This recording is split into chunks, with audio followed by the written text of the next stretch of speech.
Morning student. देखिए BSc second year में मैं आपको जेनेटिक्स के अकॉर्डिंग कुछ चीज़ें बताऊंगी। जैसे आनुवांशिकी या जेनेटिक्स जो होता है, जेनेटिक्स का मतलब होता है वृद्धि करना। ठीक है, सर्वप्रथम प्रयोग विलियम बेटसन ने किया था 1906 में। आनुवांशिकता तथा भिन्नता की कार्यकी के बारे में आनुवांशिकी कहलाती, मतलब आनुवांशिकी भिन्न और भिन्नता का अध्ययन अलग अलग से किया जाता है।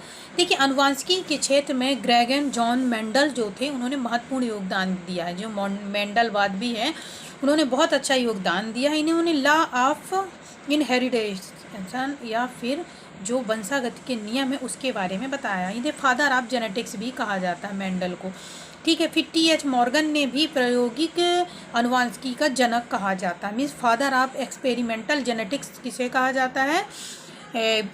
टी.एच. मॉर्गन को। और क्या फादर ऑफ जेनेटिक्स किसे कहा जाता है? मेंडल को कहा जाता है। ठीक है, जेनेटिक्स में आनुवांशिकता माता पिता तथा संतान से उत्पन्न होते हैं। जो उनमें अलग अलग दिखाई देते हैं, अलग अलग जो भिन्नता पाई जाती है वो भिन्नता के अंतर्गत आता है। तथा आनुवांशिकता का मतलब है एक लक्षण को दूसरे लक्षण में क्या करना? ट्रांसफ़र करना। लक्षणों का एक पीढ़ी से दूसरी पीढ़ी, मतलब the transmission of character from one generation to the next in the called hereditation, या फिर इसको क्या कहेंगे? आनुवांशिकता या हेरिडेशन भी कहा जाता है। तो फिर लक्षणों को संतान तक पहुंचाना क्या कहलाता है? आनुवांशिकता कहा जाता है। जो लक्षण एक पीढ़ी से दूसरी पीढ़ी में जाते हैं। ठीक है, तो यह भी आप देखते हैं कि जो जेनेटिक्स जो होता है तो जो उसमें भिन्नता मीन्स होता है वेरिएशन, कि जैसे कि ये उत्तराधिकारी मीन्स क्या? आनुवांशिकता में क्या होता है कि जेनेटिक्स के रूप में होगा, परंतु भिन्नता का मतलब क्या होता है कि एक ही माता पिता की संतान जो होते हैं उनमें बहुत सारे कलर में, बालों में, दिमाग में, हर चीज़ में जो अंतर पाया जाता है वो भिन्नता कहा जाता है। भिन्नता जो होता है वेरिएशन टू टाइप का होता है। एक होता है सोमैटिक, दूसरा होता है जेनेटिक्स। तो सोमैटिक मीन्स जो होता है शारीरिक। शारीरिक का मतलब क्या? भिन्न जो शारीरिक वातावरण के कारण उत्पन्न होती है या शरीर के देखने के कारण जो उत्पन्न होती, जो परिवर्तन उत्पन्न होता है वह शारीरिक के अंतर्गत होता है या अवंशागत होता है, जेनेटिक्स होता है। ठीक है, और फिर दूसरा होता है जेनेटिक्स जो होता है एक पीढ़ी से दूसरे पीढ़ी में जर्म प्लास्ट जो होता है उसके अकॉर्डिंग जो जाता है उसे हम कहते हैं जेनेटिक्स। इसमें मतलब क्या होता है? टू टाइप का होता है, कॉन्टिन्यूअस होता है और डिसकॉन्टिन्यूअस होता है। यानी कि आनुवांशिकता के अंतर्गत जो भिन्नताएं टू टाइप की होती हैं, सतत और असतत। सतत का मतलब जो होते हैं जनकों की संतान अवस्था होने वाले सूक्ष्म अस्पष्ट भिन्नताएं होती हैं, ये अस्थिर रहती हैं, है ना। असतत मीन्स क्या कहलाती हैं? ये म्यूटेशन के अकॉर्डिंग कभी भी अचानक जो परिवर्तन हो जाता है, ये हो गया। अभी मेंडल जो थे, मेंडल को आनुवंशिकता संबंधी बहुत सारी धारणाएं दी गई, कॉन्सेप्ट, जैसे कि उसके बाद पाइथागोरस आए, अरास्तु आए, लेमार्क, एंटी वॉन ल्यूवेनहक, ये सभी इसके समकालीन थे। अब अपन आ जाते हैं जॉन मेंडल जो थे। जॉन मेंडल का जन्म 22 जुलाई 1822 में ऑस्ट्रिया में हुआ था। 1822 में ऑस्ट्रिया में जॉन मेंडल का जन्म हुआ था। इन्हें फादर ऑफ जेनेटिक्स भी कहा जाता है। और ये पहले पादरी थे, चर्च में पादरी। तो उसके बाद इन्होंने एक प्रयोग किया, मटर का सैंपल लिया। मटर के सैंपल पर इन्होंने बहुत सारे प्रयोग किए, संकरण भी किया। ठीक है, तो जितना भी मतलब इन्होंने नेचुरल हिस्ट्री ऑफ सोसाइटी ब्रून नामक बुक लिखी। कौन सी? नेचुरल हिस्ट्री सोसाइटी ऑफ ब्रून नामक पुस्तक लिखी थी। कब लिखी थी? 1866 में लिखी थी मेंडल ने। ठीक है, मेंडल के कार्यों की पुनः खोज ह्यूगो ड्रीवीज ने की थी, जो उत्परिवर्तन का जनक भी माना जाता है। मेंडल की सफलता के मुख्य कारण क्या थे? देखिए, जो मेंडल जो थे उनकी सफलता का और सफलता दोनों के बारे में हम मतलब विश्लेषण करेंगे, एनालिसिस करेंगे। तो मेंडल जो थे वो केवल एक ही लक्षणों पर ज़्यादा ध्यान दिया, लक्षणगण्य व्यवहार निश्चित किया। ठीक है, अध्ययन करते हुए प्रत्येक लक्षण के लिए केवल दो विरोधी थे। ठीक है, पीढ़ी किसी भी लक्षण में जो होता है वाले पौधों में अलग अलग सही गणना करना। ठीक है, मेंडल द्वारा चुने गए जो लक्षण जो थे वो क्वांटिटी के अकॉर्डिंग नहीं थे, मात्रता के आधार पर नहीं थे। मेंडल के जो लक्षण थे, जो फैक्टर थे, वह केवल एक फैक्टर पर नियंत्रित थे, कई फैक्टरों को मिक्स नहीं किया था। मेंडल के लक्षण जो थे निम्न प्रकार से, जैसे कि उनका पहला, मेंडल ने मटर के पौधे का चुनाव किया। क्योंकि मटर का पौधे का चुनाव इसलिए किया कि जो मटर का पौधा जो होता है वह आसानी से उद्यानों में भी उगाया जा सकता है। ये एक वर्षीय भी होता है और द्विवर्षीय भी शाकीय पौधा है। एक वर्षीय शाकीय पौधा है, वर्ष में 2 बार इसको उगाया जा सकता है। और इसके परिणाम भी जल्दी प्राप्त होते हैं, तो मटर का यूज किया।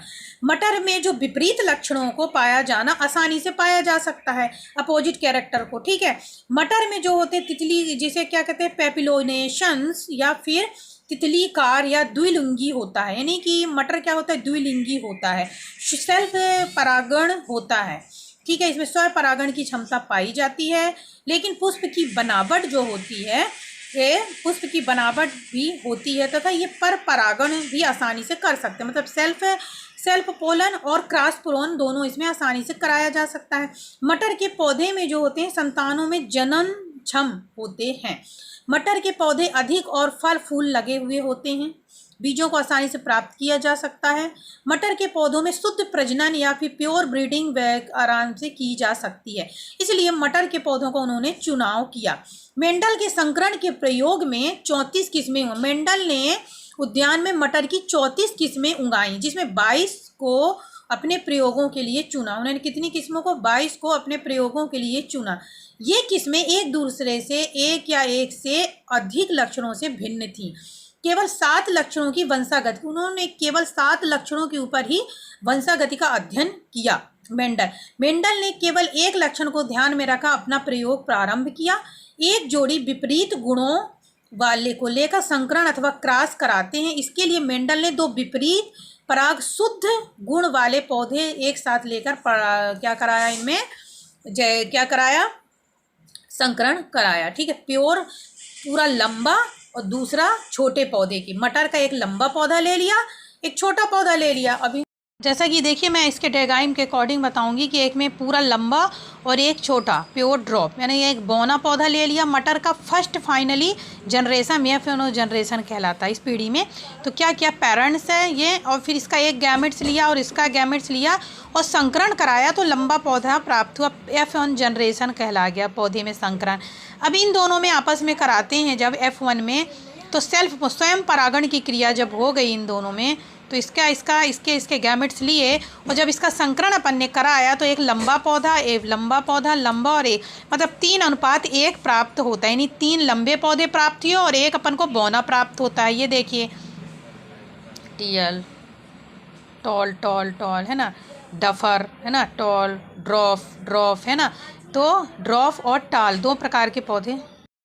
देखिए स्टूडेंट, फिर क्या करते हैं उन्होंने विशुद्ध बौना पौधा और विशुद्ध लंबा, यानी शुद्ध प्योर टॉल और प्योर ड्रॉप पौधा ले लिया। अब इनके बीच जब संकरण कराया जाता है तो पेरेंट्स हो गए, तो ये गैमेट्स इनके लिए और संकरण हुआ, कैपिटल टी स्मॉल टी प्राप्त हुआ फर्स्ट जनरेशन में। अब इनमें स्वयं परागण या सेल्फ परागण कराया गया F1 संकरण में। तो आप देखेंगे कि टी इनका आप एक एक गैमेट्स ले लेते हैं। इन गैमेट्स में गैमेटेशन जो होता है, तो आप देखेंगे कि एक लंबा, फिर एक लंबा पौधा और एक छोटा, 3:1 का रेशो प्राप्त होता है। यानी जीनोफाइट जो थे 1 थे और फिनोफाइट क्या थे 3। मीन्स जो जीनोफाइट में जीन से संबंधित और फिनोफाइट मतलब शारीरिक रूपरेखा वाले। तो फिनोटाइप कितने प्राप्त हुए 3 और जीनोटाइप कितने प्राप्त हुए, जीनोफाइट कितने प्राप्त हुआ 1, यानी 3:1 का रेशो मटर के एक लंबे और एक बौने एक पौधे में जब संकरण उन्होंने कराया, किन्होंने मेंडल ने जो अपने प्रयोगों में किया। ओके, इसके बाद आपको ये समझ में आ गया होगा कि 3:1 का मतलब क्या होता है। 75% क्या हुए लंबे पौधे और 25% बौना पौधे प्राप्त हो जाते हैं, ठीक है। तो जनक चाहे कोई भी हो, तो जनक चाहे कोई भी होता है, व्युत्क्रम संकरण सदैव एक जैसे परिणाम प्रदर्शित करता। उदाहरण के लिए लंबे नर और बौने मादा के मध्य जब संकरण कराएंगे तो पौधे लंबे थे, तथा लंबी मादा एवं बौने नर के बीच संकरण कराएंगे तो F1 पीढ़ी में भी वही प्राप्त होगा। जैसे कि मैं आपको इस प्रयोग के द्वारा बता दूंगी कि किस तरह से ये रेशो निकालना है। आपको इसके डायग्राम, ये देखिए मेंडल द्वारा अपने लक्षणों में प्रयोगों में एक संकर क्रॉस वाले प्रथम द्वितीय पीढ़ियों में संकरण कराया। देखिए राउंडेड वीक्ड सीड लीजिए, देखो colour white flower and yellow green वाले हो गए, ठीक है। देखिए F1 में ऑल राउंडेड प्राप्त होंगे, F2 में 5, 4, 7, 4 राउंडेड होंगे और B1850 रेशो कितना हुआ 296.1:1 हुआ। इसमें F1 में ऑल कलर्ड होंगे, 705 कलर्ड एंड 244 वाइट हो गए। ये हो गया इसका रेशो प्राप्त, यानी ग्रीन और येलो में कराएंगे जब क्रॉस तो F1 में ऑल ग्रीन होंगे, F2 में 428 ग्रीन होंगे, 152 येलो होंगे, रेशो 2.82 हो गया। इसी प्रकार आप देखेंगे येलो ग्रीन और में जब करेंगे तो F1 में येलो इतने होंगे, F2 में 6022 येलो होंगे, 2001 ग्रीन होंगे, रेशो कितना होगा 3.01 रेशो प्राप्त हो जाएगा। ठीक है, तो इन्होंने क्या कराया था कि प्रथम द्वितीय पीढ़ियों में जो एक लक्षण जो क्रॉस कराया था, जैसे टॉल लंबे और छोटे पौधे में कराया तो क्या प्राप्त हुआ, F1 में ऑल पहले में F1 में पूरे लंबे थे, F2 में 787 टॉल थे और 277 छोटे पौधे प्राप्त हुए।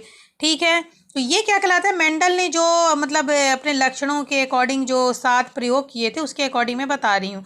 मेंडल ने शेष अन्य 6 लक्षणों में भी इसी प्रकार के संकरण उन्होंने कराया। ठीक है, तो इसी का मैं यहाँ पे भी आपको देखिए इससे आपको अच्छे से समझ में आएगा।